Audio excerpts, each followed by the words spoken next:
नमस्कार, दोपहर के 12 बजे जी न्यूज पर आप सभी का स्वागत है। आपके साथ मैं हूं पूर्णिमा मिश्रा। और एम्स की आधारशिला रखने गोरखपुर पहुंचे पीएम नरेंद्र मोदी ने पहले गोरखनाथ मंदिर में पूजा अर्चना की। सबसे बड़े मठ गोरखनाथ मंदिर में पीएम मोदी ने महंत वैद्यनाथ की मूर्ति का अनावरण भी किया और उसी के बाद मंदिर परिसर में ही बोलते हुए प्रधानमंत्री मोदी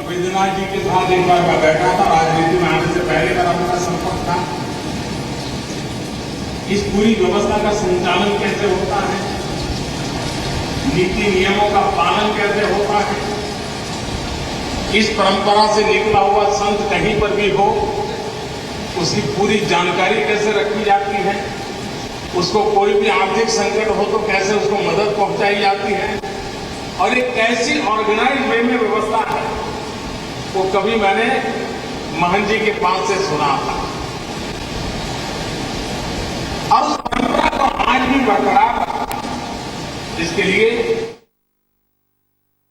चाहे आजादी के बाद समाज के पुनर्निर्माण का काम हो, लोकतांत्रिक ढांचे में बैठ करके तीर्थ क्षेत्र के माध्यम से भी सामाजिक चेतना को कैसे जगाया जा सकता है और बदली हुई परिस्थिति का लाभ जन सामान्य तक कैसे पहुंचाया जा सकता है, उस पहलू को देखते हुए उन्होंने अपने जीवन में इस एक और आयाम को भी जोड़ रहा था, जिसको आज योगी जी भी आगे बढ़ा रहे हैं।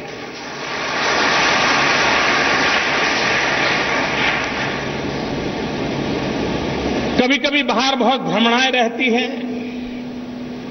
लेकिन हमने देखा है कि हमारे देश में जितनी भी संत परंपराएं हैं, जितने भी अलग अलग प्रकार की मठ व्यवस्थाएं हैं, अखाड़े हैं, जितनी भी परंपरा है, उन सब में एक बात समान है। कभी भी कोई गरीब व्यक्ति, कोई भूखा व्यक्ति इनके द्वार से कभी बिना खाए लौटता नहीं है।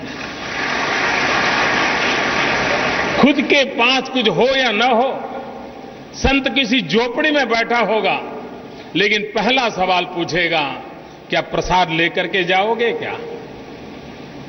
ये एक महान परंपरा समाज के प्रति संवेदना में से प्रकट होती है और वही परंपरा जो समाज के प्रति भक्ति सिखाती है, जो समाज का कल्याण करने के लिए व्यवस्थाओं को आहूत करती हैं, वही व्यवस्थाएं चिरंजीव रहती हैं। हमारे देश में हर व्यवस्था ने समयानुकूल परिवर्तन किया है, हर परिवर्तन को स्वीकार किया है।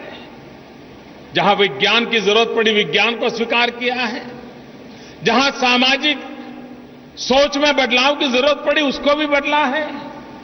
और आज तो मैंने देखा है कई संतों को जो कभी कभी आध्यात्मिक धार्मिक कामों में लगे रहते थे, लेकिन आजकल स्वच्छता के अभियान के साथ भी अपने आप को जोड़ते हैं और स्वच्छता के काम अच्छे हो उसके लिए समय लगा रहे हैं। मैंने ऐसे भी संतों के विषय में जाना है कि जो टॉयलेट बनाने के अभियान चलाते हैं, अपने भक्तों को कहते हैं शौचालय बनाइए, मां बहनों का सम्मान बने, गौरव से जीवन जिए, इस काम को कीजिए। बहुत से ऐसे संतों को देखा है कि जो नेत्रमणि के ऑपरेशन के लिए कैंप लगाते हैं और गरीब से गरीब व्यक्ति को नेत्रमणि के ऑपरेशन के लिए जो भी सहायता कर सकते हैं करते हैं।